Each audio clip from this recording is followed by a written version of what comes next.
विश्वं दर्पणदृश्यमाननगरी तुल्यं निजान्तर्गतम् पश्यन्नात्मनि मायया बहिरिवोद्भूतं यथा निद्रया यः साक्षात् कुरुते प्रबोधसमये स्वात्मानमेवाद्वयम् तस्मै श्रीगुरुमूर्तये नमः इदं श्रीदक्षिणामूर्तये तस्मै श्रीगुरुमूर्तये नमः इदं श्रीदक्षिणामूर्तये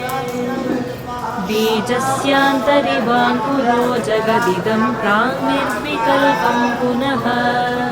मायाकल्पितदेशकालकलना वैचित्र्यचित्रीकृतम् मायावीव विजृम्भयत्यपि महायोगी वयस्वेच्छया तस्मै श्रीगुरु